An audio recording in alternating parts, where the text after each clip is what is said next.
Bueno, respecto a las diferencias entre el notario de España y el de otros países, hay dos sistemas fundamentales, que son el sistema anglosajón, que es el que rige en Reino Unido, en Estados Unidos, en Australia, en los países de tradición anglosajona, en virtud del cual los documentos, o sea, la función del notario se limita a legitimar la firma de un documento que ya han redactado otros. O sea, el documento lo redactan los abogados, es un documento privado, y la intervención del notario únicamente dice que las firmas que aparecen en el documento pertenecen a las personas que dicen ser.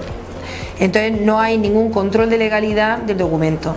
Entonces en este sistema pues es muy frecuente el seguro de títulos, que se llama, que es un seguro que para paliar las posibles consecuencias negativas como consecuencia de una nulidad, porque falta ese control de legalidad del documento. El otro sistema es el sistema latino, que es el que hay en Europa continental y en todos los países de tradición de Europa continental, o sea, de toda Sudamérica, Filipinas, otro tipo de países.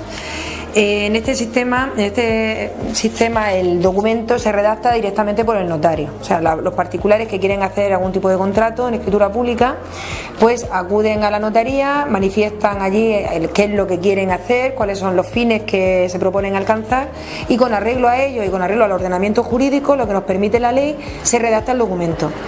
Entonces, en estos sistemas el control de legalidad se produce desde el inicio, desde el principio de la redacción misma del documento, de tal manera que el documento que se genera así se le atribuyen unos efectos especiales sin necesidad de hacer ninguna intervención judicial.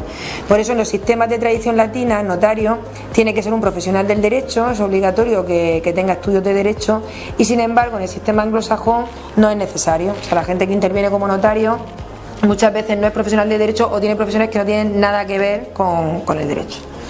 Dentro de los sistemas de tradición latina también es diferente, según unos países y en otros, la configuración del notario. Hay países donde el notario es un funcionario que está inserto totalmente en la administración, otros países donde el notario tiene una titulación especial pero es un profesional liberal, está liberalizado en el mercado de los notarios, y luego hay otros países, como ocurre en el caso de España, en donde el notario al mismo tiempo es profesional del derecho y funcionario público.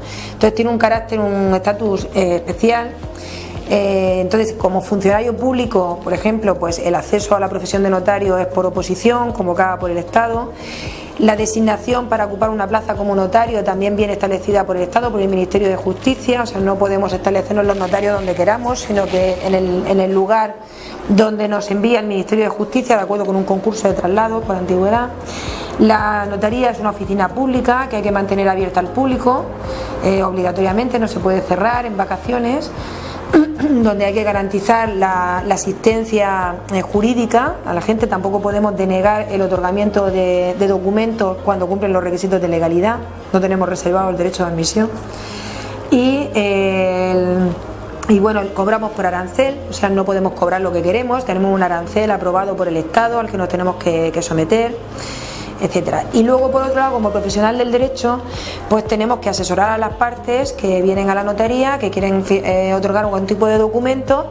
Ese asesoramiento lo hacemos de manera imparcial, o sea, es un único asesor para las dos partes, que es el notario, a diferencia del sistema anglosajón, donde tiene que cada parte acudir con su propio abogado. Y el asesoramiento que prestamos para otorgar una escritura pública es totalmente gratuito, no podemos cobrarlo, solamente podemos cobrar la escritura pública que se otorga.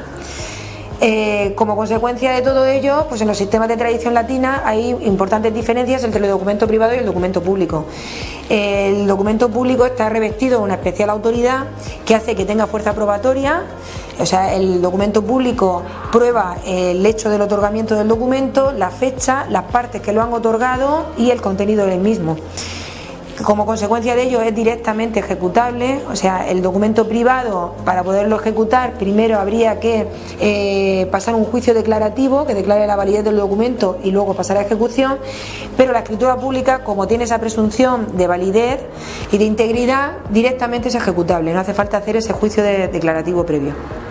Es inscribible en el registro de la propiedad, porque en el registro de la propiedad, salvo casos excepcionales, solamente pueden acceder a documentos públicos. Y por último, con el documento público en España se transmite directamente la propiedad, no hace falta entregar la posesión física, sino que el otorgamiento de la escritura pública de venta ya supone la entrega simbólica de la finca. Respecto a si es mejor el sistema anglosajón o el sistema latino, en mi opinión es mejor el sistema latino. En primer lugar, porque hay una mayor seguridad jurídica, porque en los sistemas de tradición latina, precisamente por ese control de legalidad desde el inicio de la redacción del documento, pues hay la litigiosidad en cuestiones mercantiles, de herencia o de contratos, es prácticamente inexistente. O sea, por temas concernientes a la validez o no del documento es prácticamente nula. Mientras que en los países de tradición anglosajona, como he dicho, pues es necesario suscribir un seguro de títulos porque es muy frecuente que haya problemas con los documentos y que desemboquen en una nulidad. Y por otra parte, respecto a los costes, en los sistemas de tradición anglosajona es necesario que intervengan muchos más agentes, es necesario que intervenga un abogado por cada una de las partes, que se haga ese seguro, y aparte de la figura del notario que certifica las firmas. Y eso hace que el coste sea muy superior al de los sistemas de tradición latina.